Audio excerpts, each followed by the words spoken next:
Bom dia a todos, para quem eu não dei bom dia ainda, Deus abençoe a cada um. Nós vamos iniciar orando, pedindo a bênção de Deus para esse momento. Senhor Deus e Pai, nós queremos te agradecer por esse momento que vamos ter agora, que seja de aprendizado para todos nós, que o Senhor fale ao nosso coração, nos instrua, que possamos crescer e ser edificados por Ti. Toma-nos em Tuas mãos, usa-nos para a Tua glória. Abençoe essa transmissão e cada um dos irmãos e irmãs que estão participando. Oramos na Tua inteira dependência, em nome de Jesus. Amém. Gente, bom dia a todos. Nós sempre estamos lembrando que essa aula está sendo gravada e vai ser disponibilizada no canal da IPN, no YouTube. Então, você permanecendo nessa sala, você está concordando com a disponibilização do vídeo, né? E caso ocorra, a reprodução da sua imagem também durante a aula, ok? Hoje nós vamos falar sobre a intersecção e eu queria trazer à tona um tema muito importante, que é a família. Ainda há lugar para a família em uma sociedade pós-moderna? Uma cosmovisão bíblica. Nós vamos ver como que uma cosmovisão ela afeta todas as áreas da sociedade e essa cosmovisão pós-moderna afeta também os relacionamentos e a forma de nós nos relacionarmos. A partir do momento que você não tem valores absolutos, tudo se reduz àquilo que é material, então você perde muitos referenciais. E isso acaba afetando, de uma forma direta, a família. E é sobre isso que nós vamos falar hoje, sobre a intersecção da família cristã no mundo pós-cristão, no mundo pós-verdade, no mundo pós-moderno. Ok? Vocês podem anotar aí as perguntas e depois, no final da aula, a gente vai abrir para um debate. Eu queria trazer como texto para a nossa reflexão 1 Timóteo 3, de 1 a 5. Eu vou ler aqui na versão da Bíblia a mensagem, e é um texto, veja, um texto que tem mais de 2000 anos, e é um texto que fala sobre o nosso tempo pós-moderno que nós estamos vivendo. Paulo, escrevendo a Timóteo, então, ele diz: não seja ingênuo, tempos difíceis vêm por aí. Nós estamos vivendo tempos difíceis, não só por conta da pandemia, mas por conta de toda essa filosofia que tem ditado as regras da nossa sociedade. E muitas vezes os nossos crentes temos que nos policiar para não sermos domesticados por essa filosofia pós-moderna, que vai entrando na igreja sorrateiramente e também vai entrando nas nossas famílias. Então, Paulo diz: à medida que o fim se aproxima, os homens vão se tornando egocêntricos, loucos por dinheiro, fanfarrões, arrogantes, profanos, sem respeito para com os pais, cruéis, grosseiros, interesseiros sem escrúpulos, irredutíveis, caluniadores, sem autocontrole, selvagens, cínicos, traiçoeiros, impiedosos, vazios, viciados em sexo e alérgicos a Deus. Eles vão fazer da religião um espetáculo, né? É a sociedade do espetáculo, já predita pelo Debord há muitos anos, né? Mário Lossa escreveu um livro também sobre a sociedade do espetáculo. É a sociedade que nós estamos vivendo hoje, Paulo já falava, mas nos bastidores se comportam como animais. Fique longe deles. Irmãos, eu fico impressionado com esse texto de 2 Timóteo 3, porque é o retrato da nossa sociedade. Como vivermos, então, nessa sociedade onde os homens são, assim, caracterizados e qual a influência disso na sociedade brasileira, né? Mais detidamente aqui. Vejam bem, eu tenho aqui algumas estatísticas. Segundo o censo de 2010, as famílias brasileiras menores, em famílias brasileiras menores, há mais gente morando sozinha do que em grupo, né? Em vários domicílios, o número de casais gays e de filhos de outras uniões são constatados. Hoje, as casas abrigam, em média, apenas 3 pessoas. Vejam como a família tem sido reduzida. As mulheres são chefes de família em 39% dos domicílios, e há 10 anos esse percentual era de 27%. Veja que cresceu. Isso é de 2010, tá, irmãos? Em 8% das moradias, há crianças que são filhos apenas de um dos cônjuges. Quase 7 milhões de imóveis, ou 12% do total, são habitados por uma única pessoa. Há 10 anos, esse percentual era de 9%. Casais gays ocupam 60 mil residências, 0,1% da população. Obviamente, esses números eles dobraram até agora em 2021, né? Com certeza foram lá para cima, todos esses números. A porcentagem de uniões consensuais, os casamentos informais, subiu de 29% para 36%. Quando nós lemos uma estatística como essa, o que nós percebemos?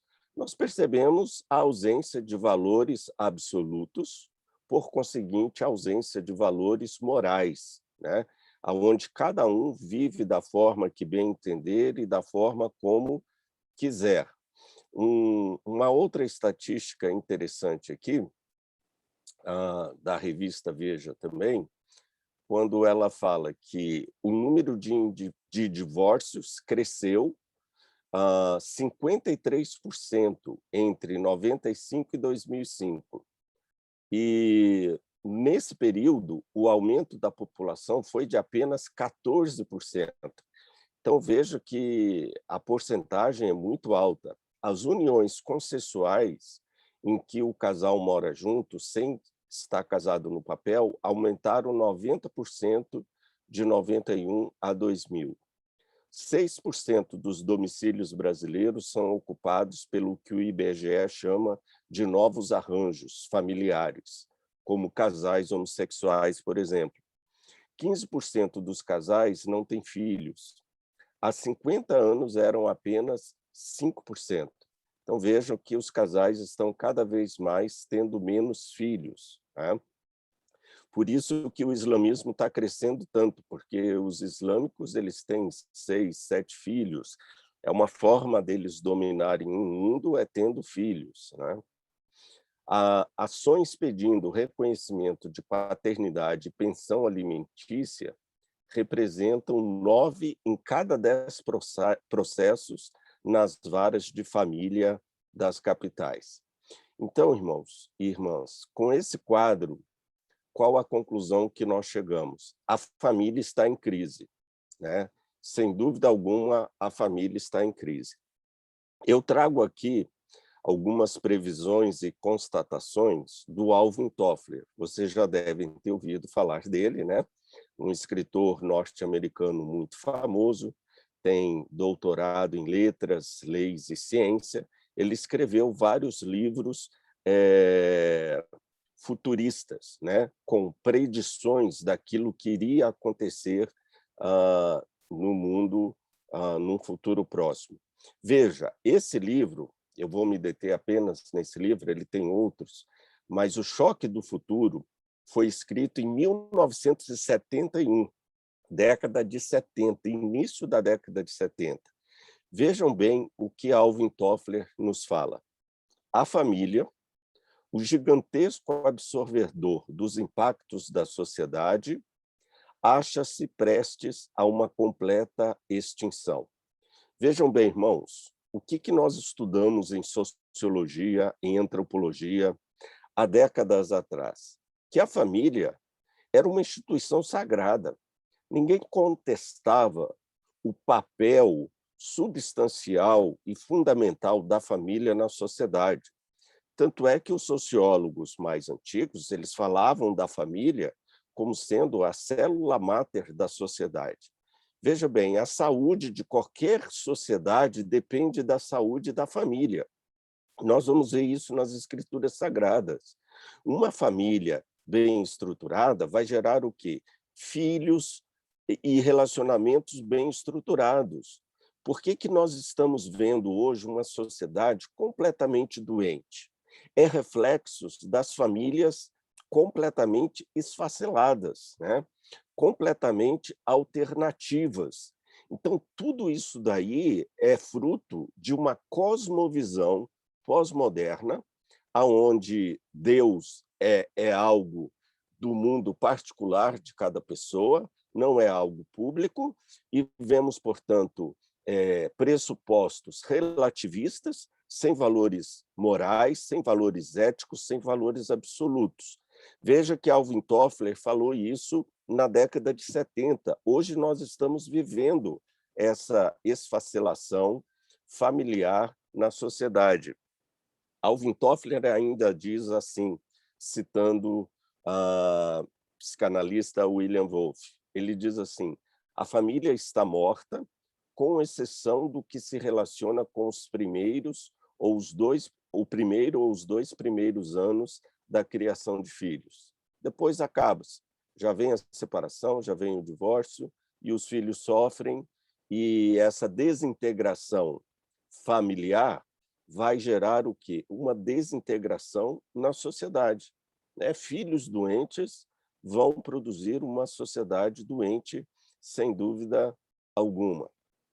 Alvin Toffler ainda diz: o mais provável é que a família se esfacele, se estilhace, se abale, apenas para ressurgir outra vez sob formas novas e extraordinárias. Alvin Toffler morreu em 2016. Então, veja que hoje nós estamos vendo famílias, entre aspas, né, vamos assim dizer, sendo completamente reformatadas, reformuladas, rearranjadas, né? Não mais dentro dos padrões bíblicos da cultura ocidental cristã, mas uma família completamente distópica, vamos assim dizer, né? Para usar uma linguagem do nosso mundo pós-moderno. Olha só o que Alvin Toffler falava na década de 70. O problema do parentesco.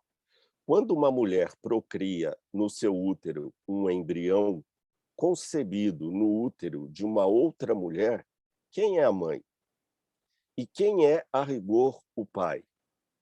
E hoje, quando você escolhe, por exemplo, um filho num banco de embriões ou num banco de esperma e coisa do tipo. Hoje, Alvin Toffler fala, se um casal pode comprar um embrião, então a filiação de parentesco torna-se um assunto legal e não biológico. Você tem filho a partir de uma transação legal. Então, pensar na família, portanto, em termos puramente convencionais, é desafiar todos os níveis da razão. Vejam a que ponto nós chegamos. Um outro filósofo francês, que também nos faz interessantes previsões e constatações sobre a família na pós-modernidade, olha o que o Gilles Lipovetsky fala, afirma: na era dos bancos de esperma, dos embriões congelados, da inseminação artificial e da fecundação in vitro, que elementos da família tradicional ainda perduram? Tá? Vejam, irmãos, como a família está sendo atacada. Isso daqui é uma constatação do que uma cosmovisão sem Deus, sem valores absolutos, sem ética e sem moral pode gerar, né? afeta a filosofia, afeta a teologia, afeta o teatro, afeta as novelas, afeta o cinema. Então, veja, as novelas hoje ensinam tudo aquilo que não se deve fazer, né? Tudo aquilo que é um comportamento contrário a todo o legado do mundo ocidental cristão, né? Uma filosofia completamente pós-moderna, né? Já observem bem as novelas quando elas mostram para nós o que é uma família. O Lipovetsky ele nos diz, mediante novas técnicas de reprodução, a procriação de um filho sem pai, a maternidade e a maternidade sem relações sexuais passaram a ser realidades concretas. Hoje você pode encontrar um filho de uma pessoa que foi comprado num banco de embriões, né?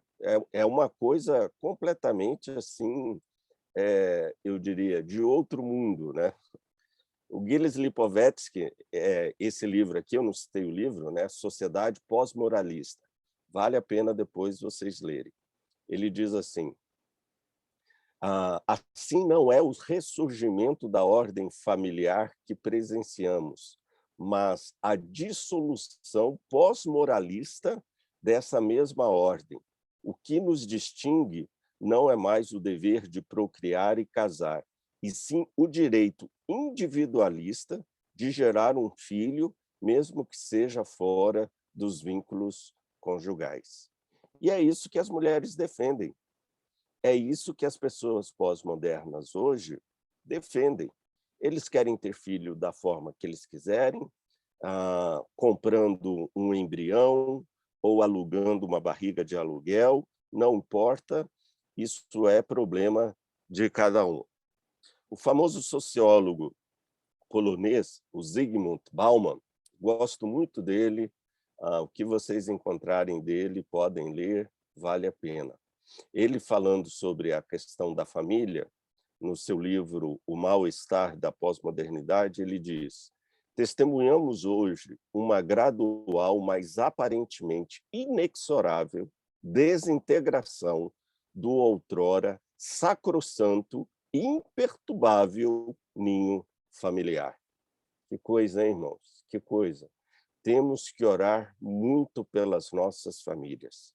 Temos que orar pelas famílias da nossa igreja, porque famílias centradas, famílias bem estruturadas, famílias educadas a partir de valores morais, éticos e absolutos, vão gerar também uma igreja forte. E uma igreja forte vai influenciar a sociedade. Só tem uma forma de nós combatermos esse mundo pós-moderno com as suas filosofias. É fazendo aquilo que é correto, aquilo que a Bíblia nos ensina. E por que tudo isso está acontecendo? O que a Bíblia nos diz? Olha lá esse texto de 2 Reis 17:34, ainda na época dos reis e iniciando a época dos juízes. Até o dia de hoje, fazem segundo os antigos costumes, não temem o Senhor, não fazem segundo os seus estatutos e juízos, e nem segundo a lei e o mandamento que o Senhor prescreveu aos filhos de Jacó, a quem deu o nome de Israel. Irmãos, Deus deu uma lei para o seu povo. A Bíblia é a nossa lei. Por que Deus deixou para nós uma lei? Porque o homem não foi feito para viver sem lei. Nós precisamos de uma lei que o tempo todo está nos dizendo o que podemos fazer e o que não podemos fazer e como devemos fazer. A essência do homem, no nosso DNA, existe isso. Então, a partir do momento que você não teme a Deus, você não vai observar a lei de Deus. E hoje as pessoas fazem aquilo que elas querem simplesmente por isso, porque deixaram de temer a Deus. Se elas não temem a Deus, se não amam a Deus acima de tudo e de todas as coisas, como vão cumprir as leis de Deus? Como vão viver de acordo com os padrões estabelecidos nas Sagradas Escrituras? Nós vivemos hoje num mundo onde a lei é completamente desprezada, né? Mas ainda temos alguns bastiões aí jurídicos tentando assegurar o mínimo de ordem e decência na sociedade em que vivemos, né? Então, o que nós observamos? A partir do momento que não existe temor de Deus, não há um compromisso ético e nem responsabilidade de vida cristã. Tá? Uma vez em São Paulo, em uma das minhas idas lá, tinha um cartaz enorme, No Limits, né? No Limits. Quer dizer, tudo é permitido. Você pode tudo o que você quiser, né? Então, essa é a sociedade que nós estamos vivendo. Não imponha limites, porque a partir do momento que você estiver impondo limites, você vai estar sendo o quê? Autoritário. Você vai estar condicionando e sugestionando o comportamento do outro. Isso é você ser politicamente incorreto, você não ter e você não impor limites, inclusive para os filhos, né? Então, a gente vive hoje no mundo sem limites. Não há limite para roubar, não há limite para enganar, não há limite para ludibriar, não há limite para fraudar, para mentir, para viver como se quer, inclusive por parte dos nossos governantes.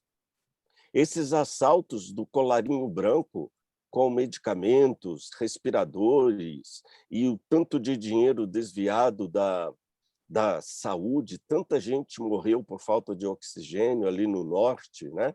Então nós vemos que as pessoas, elas não têm mais limites para fazer o mal, não existe mais limites. É uma desumanidade. A filosofia pós-moderna desumanizou o ser humano, sem dúvida alguma. E hoje os pais têm sido muito influenciados por essa filosofia do no limits. Não há limite para o filho gastar dinheiro, não há limite de horário para ele chegar em casa, não há limites. Os filhos estão vivendo com liberdade, liberdade entre aspas, né? Deixe-me fazer algumas considerações aqui sobre isso.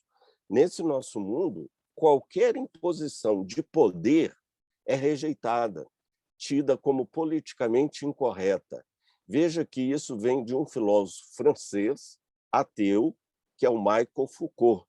Então, o Michel Foucault ele tem influenciado essas últimas gerações nossa. Essa última geração é influenciadíssima pelo pensamento de Michel Foucault. Qualquer discurso ou palavra que evoque poder ou hierarquia, irmãos, é maldito. É um discurso maldito, fadado à fogueira da Inquisição pós-moderna. Esse é o mundo que nós estamos vivendo. E aí, qual é a influência disso dentro da família? Já não existe a figura hierárquica, aquele que detém a autoridade, aquele que detém a lei sobre o que pode, o que não pode fazer, o que deve e o que não deve, né?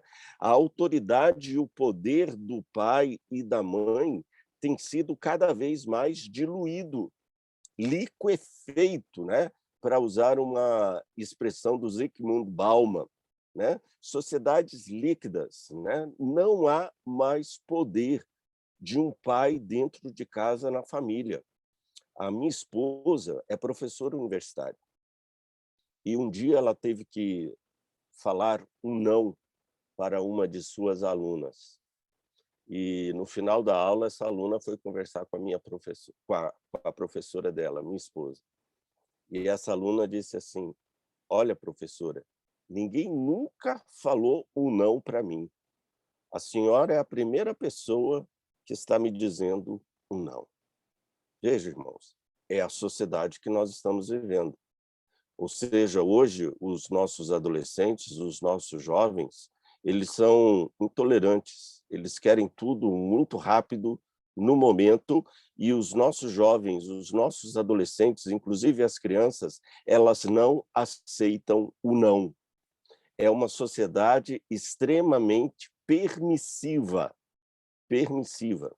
Os filhos hoje tratam os pais como colegas, parceiros, velhos e velhas, caretas, um outro qualquer, menos como alguém a quem deve se submeter e obedecer. Os pais são de outra geração, é passado, é história, não sustenta o presente pós-moderno. Aquilo que os pais acreditavam, que para eles era regra de norma e de fé e de existência, já não serve mais para os filhos. Tudo que é passado, tudo que é história para essa geração Z, Y, X, Z, que é a geração que nós temos aí hoje ao nosso lado, isso tudo não serve para mim, não serve para eu viver. Irmãos, o conhecimento, ele é construído em cima de tudo aquilo que já aconteceu. Por isso estamos vivendo numa sociedade cada vez mais pulverizada em relação aos seus valores. Os pais hoje eles estão sendo educados por educadores pós-modernos, a não imporem limites aos filhos e os filhos, por sua vez, a não se submeterem a nenhuma autoridade ou imposição de poder.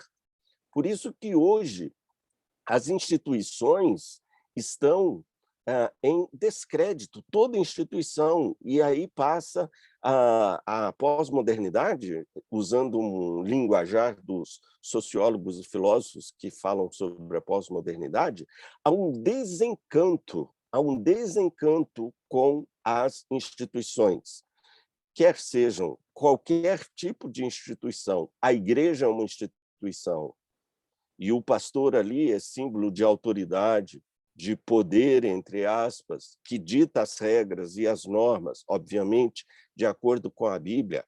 Isso aí, há um desencanto em relação a isso, um desencanto em relação à instituição policial, um desencanto em relação ao Supremo Tribunal Federal.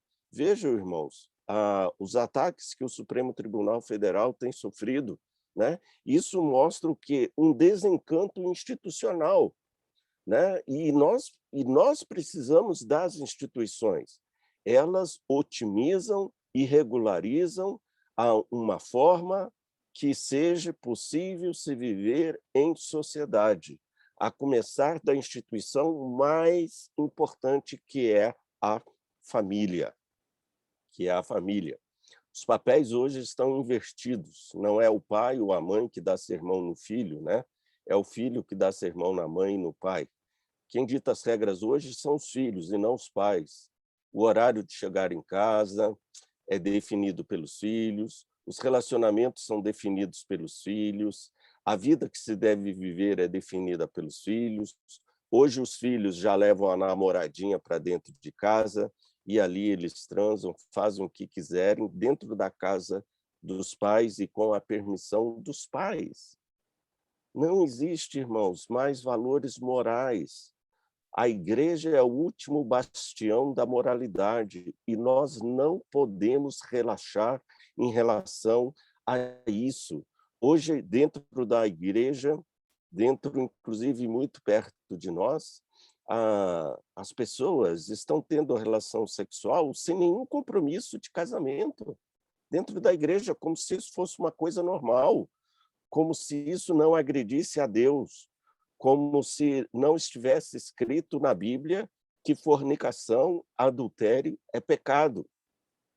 Então, vamos refletir aqui sobre Adão e Eva, limites, um princípio bíblico. A Bíblia nos lembra que o homem foi criado sob limites. O homem não foi criado para viver com uma liberdade irrestrita. Lá no Jardim do Éden, para Adão, o planeta Terra era o seu limite. Ele não podia viver em Marte, nem em Plutão, nem em Mercúrio. O lugar da habitação de Adão era o planeta Terra. Se ele saísse do planeta Terra, ele morreria, né? A não ser que você seja um astronauta, tenha uma roupa especial, uma nave especial, você consegue viver fora do planeta Terra. Mas ele foi foi feito para viver dentro de limites. E não tinha como ele viver fora desses limites estipulados por Deus. Então, Deus disse para Adão: ó, Adão, há lugares que você pode e você não pode ter acesso. Tá? Por exemplo, há frutos de árvores que você não pode comer. Ou seja, Deus estava impondo para Adão e Eva limites. A vida, irmãos, nos impõe limites por si só. Vejam que o homem, desde o início, ele foi feito para viver dentro de determinados limites. A Bíblia, irmãos, é um compêndio de limites dentro dos quais eu e você devemos viver. A vida, por si só, também impõe limites, né? Deus, ele não disse para Adão: olha, Adão e Eva, façam o que vocês quiserem, mas Deus disse para eles: sigam as regras. Sigam as regras.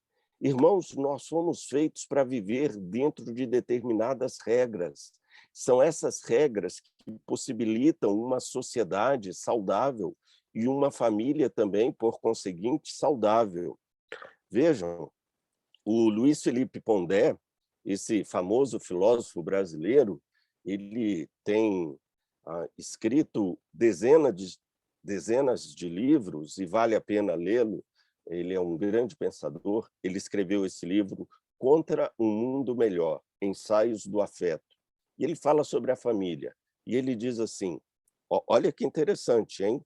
Um homem que não é assim cristão de carteirinha, mas preserva valores cristãos do velho mundo ocidental cristão, né? Ele diz: as famílias padecem com as escolhas livres. Olha que interessante, irmãos. Contrariamente ao que afirmam os idiotas do progresso social. Famílias não vivem bem com a liberdade de escolha. Normalmente, a liberdade de escolha é mortal. A liberdade de escolha, muitas vezes, é um inferno daquela família e daqueles filhos. Aliás, Dostoiévski e os filósofos falam, né? O pior inferno para um ser humano é ele ter de escolher, porque ele não sabe fazer as escolhas certas. Por isso que precisamos da palavra de Deus. Por isso que precisamos dos princípios que nós encontramos nas Escrituras Sagradas. Porque nós não fomos feitos para viver essa liberdade sem limites. Conforme já falamos, quando não há temor de Deus, os limites desaparecem. Olha lá, Gênesis 20, versículo 11. Respondeu Abraão: eu dizia comigo mesmo, estava falando da esposa dele, Sara, né? Estava querendo enganar lá o rei. Certamente não há temor de Deus neste lugar, e eles me matarão por causa da minha mulher. Então, só um ponto que eu quero ressaltar aqui: olha, quando não há temor de Deus, não há amor ao próximo. E é a sociedade que nós estamos vivendo hoje, uma sociedade onde o próximo não conta. O único que conta sou eu. É a sociedade do me generation, né? A geração do eu. Veja ainda outro texto, Êxodo 20, 20, nos diz: respondeu Moisés ao povo: não temais, Deus veio para vos provar e para que o seu temor esteja diante de vós, a fim de que não pequeis. Então, observem mais esse texto, irmãos. Quando não há temor de Deus, o povo peca. Pecamos muitas vezes sem sentir e sem saber, quando nós deixamos de temer a Deus. Dostoiévski disse, alguns dizem que a frase não é dele, mas vamos supor que seja. Dostoiévski disse: se Deus não existe, posso fazer o que quiser. É verdade. Então, a partir do momento que não há uma base de um valor absoluto, então tudo é permitido. Tá? Então, para o ser humano, o limite é uma necessidade. Por quê? Porque nós não temos maturidade suficiente para vivermos sem eles. Veja, por exemplo, no caso, você que é pai, você que é mãe, você que tem um filho pequeno, Por que você tem que pedir para o filho dar a mão para você, para ele atravessar a rua? Porque ele não consegue atravessar a rua sozinho, pode sofrer um acidente. Por que você não deixa ele comer o que quer? Uma família que se preze não vai deixar o filho pequeno comer o que quer, vai impor limites, né? Mas por que nós temos que tutoriar os nossos filhos? Porque eles não têm maturidade o suficiente para lidarem com a liberdade. O uso irrestrito da liberdade é para quem verdadeiramente é maduro. E qual é o homem que é verdadeiramente maduro ao ponto de saber lidar com a liberdade restrita? Quem é esse homem capaz de lidar com a liberdade restrita? Pega o teu filho de 4 e de 5 anos e diga para o teu filho, para a tua filha, olha, você pode fazer o que você quiser, tudo é permitido. O que você acha que seu filho e a sua filha vão fazer? Só o que é certo? Não, eles vão fazer muita coisa errada, porque eles não têm condições de lidar com a liberdade restrita, porque são crianças, são imaturos, não cresceram suficientemente para lidarem com a liberdade. Por isso, irmãos, nós temos um poder judiciário, nós temos leis no nosso país para que a nossa vida em sociedade seja minimamente tolerável e execuível, né? O psiquiatra, o R.D. Laing, um psiquiatra muito famoso, em um dos seus livros que eu li, ele fala assim, precisamos de cercas. O homem não vive sem cercas. O homem sem cercas é um homem vulnerável, né? Agora, quem conhece os seus limites e vive de acordo com eles é uma pessoa feliz, né? A Bíblia nos mostra isso. A Bíblia está cheia de limites que nos são impostos.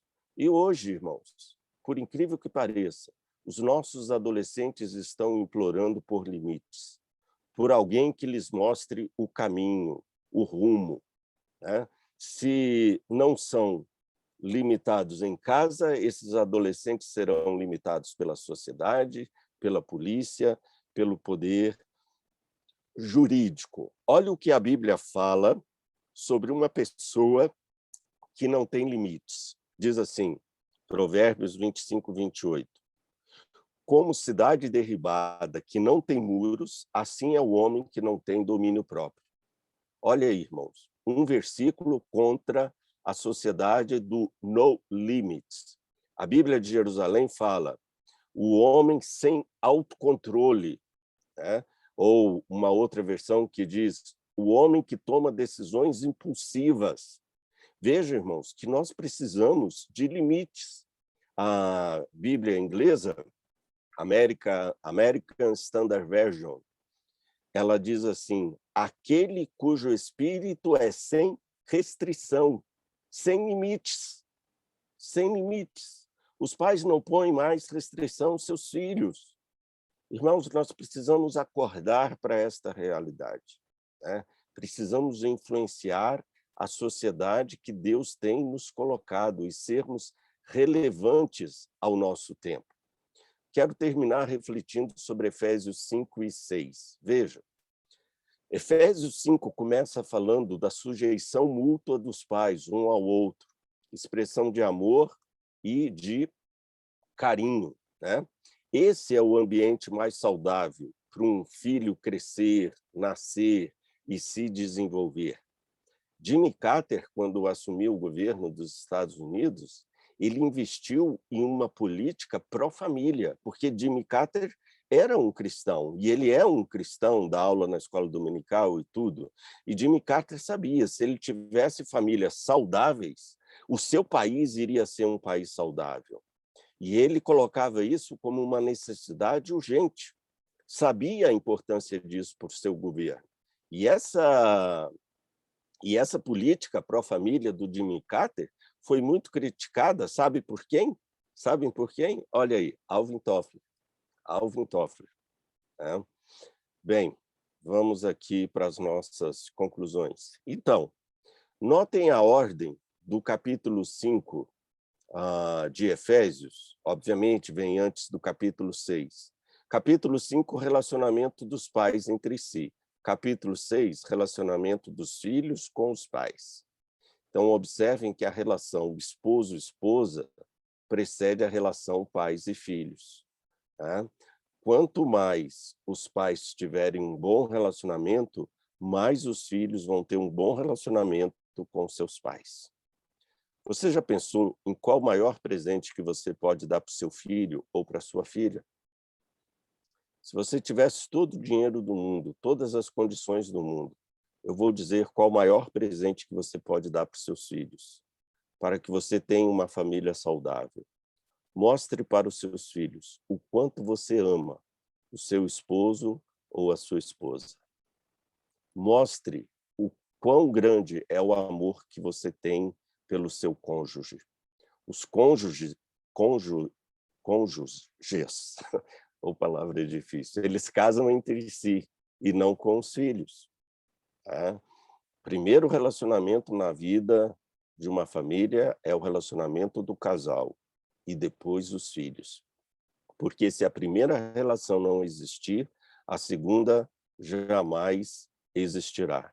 Olha como a Bíblia nos apresenta valores absolutos. Filhos, obedecei. É um valor, é um princípio, é uma sujeição à autoridade. Agora, os pais estão obedecendo à autoridade maior que é Deus, porque se os pais não estão obedecendo à autoridade, como eles vão exigir isso dos filhos? O livro de Efésios cita Deuteronômio: honra teu pai e tua mãe. É um limite, é um valor absoluto, honrar pai e mãe. Desta honra decorre a saúde familiar e a saúde na sociedade. E ele ainda fala, Paulo, dizendo: pais, não provoqueis vossos filhos a ira. Ou seja, provocar o filho a ira é cobrar dos filhos o que eles não podem ver nos pais. Isso é provocar os filhos a ira. A nossa sociedade, irmãos, já estou concluindo, perdeu esses paradigmas.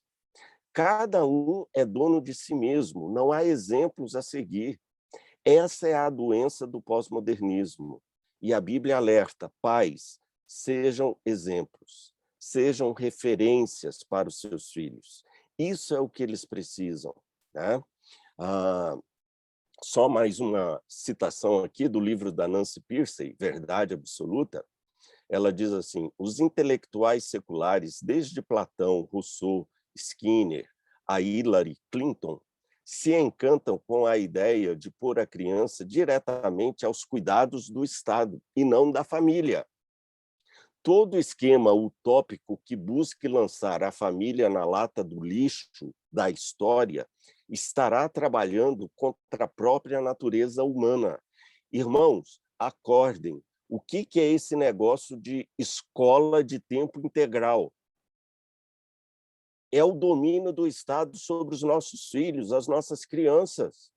As nossas crianças passam a maior parte de suas vidas na mão do Estado do que na mão da própria família. E aí eles vêm para a igreja fazer um papel que deveria ser o papel dos pais, que é educar a criança no caminho que ela deve andar. Tá? Precisamos estar atentos a isso. Que Deus nos dê famílias saudáveis, famílias que realmente venham fazer diferença na nossa igreja e também na nossa sociedade. Tá? Eu vou terminar aqui, vou abrir para alguma pergunta, uma participação. Não esqueçam de avaliar a nossa aula, tá ok? Deixe-me voltar aqui. Muito bem, queridos. Gostaria de ouvi-los. Pastor, Sim. o senhor não acredita que esse crescimento desenfreado do islamismo é justamente a tentativa de pessoas buscarem uma verdade absoluta? Porque isso os parâmetros do islamismo, eles se opõem aos parâmetros do pós-modernismo. Sim. Que é um controle absoluto, total, né? A ausência de uma heteronomia, sim, em detrimento da autonomia que caracteriza o pós-modernismo. Só que é uma busca desesperada de limites que vai para o outro extremo, né? Que anula completamente a pessoa. Você não acredita nisso? Olha, você tocou no ponto e tocou de forma correta. É isso mesmo. Isso aí é um clamor por valores absolutos, fundamentalistas, vamos assim dizer. Só que ele vai para outro extremo, né? E a gente sabe que a virtude não está nos extremos, né? A virtude está ali no meio, já dizia Aristóteles, né? Então, a sua análise está corretíssima. Inclusive, estamos tendo um êxodo de crentes, de evangélicos, para a Igreja Católica. Porque a Igreja Católica ainda defende valores absolutos que o cristianismo há muito tempo deixou de defender, né? Como a questão do aborto, como a questão do homossexualismo e várias outras questões, né? Então, lá existe o quê? A hierarquia. E em muitas igrejas isso já não existe, né? Por exemplo, eu vi de um colega meu, um pastor falando para a igreja dele, uma igreja presbiteriana, que lá não iria se pregar sobre a ira de Deus. Irmãos, como não pregar sobre a ira de Deus? Deus está irado todo dia contra o pecado do homem. Né? Não tem como. Você vê o nível que nós chegamos, né? Mas certíssima a sua análise. Muito obrigado. Também, pastor, Fábio. um comentário. É muito interessante essa questão do limite, porque abordando a questão do mundo corporativo, esse é um problema que está surgindo também, porque hoje nós temos novas gerações de funcionários nas empresas que, de uma certa forma, se rebelam contra a hierarquia da empresa. E existe uma ideia de que, não, todos têm conhecimento, então todos devem ser ouvidos, né? Embora seja sábio tomar decisões depois de ouvir a todos, né? Muitas vezes a empresa não tem, a organização abre mão da hierarquia, e isso acaba tendo um impacto negativo também. Então, assim, a questão da liberdade, do respeito à hierarquia, né?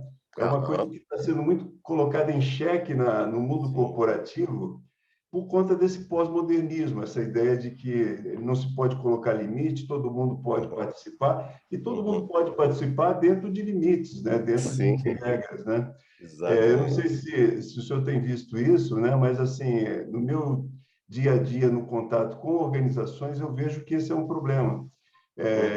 Cada vez mais as organizações têm dificuldade de lidar com isso, e uma rebeldia muito grande dos mais jovens com as regras estabelecidas. A autoridade, né? Sim, com a autoridade. E assim por Os diante. jovens hoje têm muita dificuldade com a autoridade, é impressionante. Vejam, irmãos. Sim, pode falar. Um último comentário, me parece muito interessante que hoje no nosso país a gente discute muito a questão da violência, né? Como a violência está crescendo, etc. E a gente vê na palavra de Deus que quanto mais controle interno alguém tem, menos controle externo a pessoa precisa. Então, uma sociedade onde os princípios da palavra de Deus são seguidos pelas pessoas, as pessoas terão maior controle interno e menos controle externo vai precisar, menos polícia, menos... Né? E, no entanto, a gente vê o contrário acontecendo no nosso país exatamente por isso, porque temos menos controle interno das pessoas, aí a necessidade de maior controle externo. Né? Sim, excelente, muito bom. Pastor Marcos, uma palavrinha. Sim, irmão Francisco. Eu vou dar um exemplo. Eu sou professor universitário em Faculdade de Medicina desde 1972. Eu formei em Aracaju uma maratona, um grupo imenso de mais de 50 turmas de medicina por ano. Esses alunos do meu passado que formei, até hoje só me chamam de professor e senhor, cada almezarrão, especialista, que foram mais longe do que eu.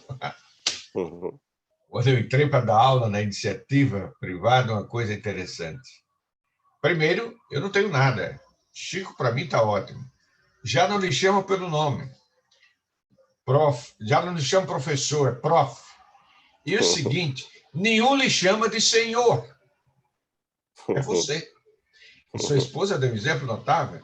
eu fui dizer um não ao aluno também, ela me mandou para o meu coordenador, ali na FACIPLAC, uma reclamação, entendeu? O senhor veja o seguinte, esse problema de valor é um negócio muito sério. Em 72, nas minhas primeiras aulas do curso de pós-graduação, eu via isso sobre a reprodução. Isso é um negócio ético, moral. Às vezes me convidam para dar algumas palestras sobre bioética e pesquisa. Mas uma coisa interessante, eu gostei do senhor. Começou pelo casamento comercial. Veja, desculpe por dizer o nome, veja a Elizabeth Taylor, veja as artistas de Hollywood, veja todo esse pessoal de mídia. E depois, foi muito bem colocado, a procriação comercial. Eu já ouvia isso, que hoje vai se escolher o bebê que quer na prateleira do mercadinho, louro, de olhos azuis, tudo isso. Quer dizer, é algo que machuca, é algo que totalmente contradiz aos valores cristãos. Sim. E hoje o que vemos é uma juventude desenfreada, Sim. que não sabe o que é ordem, também não descobre o que é valor, nem da sua casa, e aí ela entra com o namorado em casa, depois ele entra com a namorada em casa, e os pais têm uma saída com essas pandemias, quando eu me lembro quando a AIDS explodiu. É melhor, isso já está consagrado. É meu filho fazer isso, que é certinho, do que ir para a rua e pegar uma AIDS. Você veja que aquilo que o senhor começou na sua aula, o primeiro slide, que mundo tenebroso. Então, eu não sei que o senhor fala muito da igreja, mas essa palestra de hoje foi uma coisa maravilhosa. Não sei se valeria a pena dar isso para todos da igreja, não sei. Isso o senhor tem um conselho, tem uma congregação de pastores, mas foi uma palestra que já vi aí também no chat, eu já mandei, simplesmente maravilhosa. Muito obrigado. Amém. A Deus primeiro. Amém. E a sua iniciativa. Amém. Glória a Deus. Glória a Deus. Gente, então é isso. Vamos orar pelas nossas famílias, vamos orar pelos nossos filhos, pela nossa sociedade, para a gente fazer diferença, né, no mundo onde Deus tem nos colocado. Deixe-me fazer uma oração, encerrando. Pai querido, obrigado pelo nosso trimestre, até aqui nos ajudou o Senhor. Obrigado pela tua palavra que nos exorta e também nos coloca no prumo certo, Pai, no caminho certo. Sonda-nos, ó Deus, vê se há algum caminho mau em nós e guia-nos pelo caminho eterno. Abençoe cada família aqui representada, cada lar que aqui está, os pais, seu relacionamento um com o outro, também com os seus filhos, que o Senhor derrame da tua graça, nos dê autoridade espiritual, Pai, quando precisamos exercê-la, que não nos falte, ó Pai, a graça para exercermos o sacerdócio que o Senhor tem confiado a cada um de nós. Abençoa a tua igreja, as famílias da tua igreja, e dai-nos o restante de domingo na tua presença. A oração que te fazemos em nome de Jesus. Amém. Amém, queridos. Deus dê um ótimo domingo para vocês, uma boa macarronada, tá bom? Fiquem na paz do Senhor Jesus. Shalom.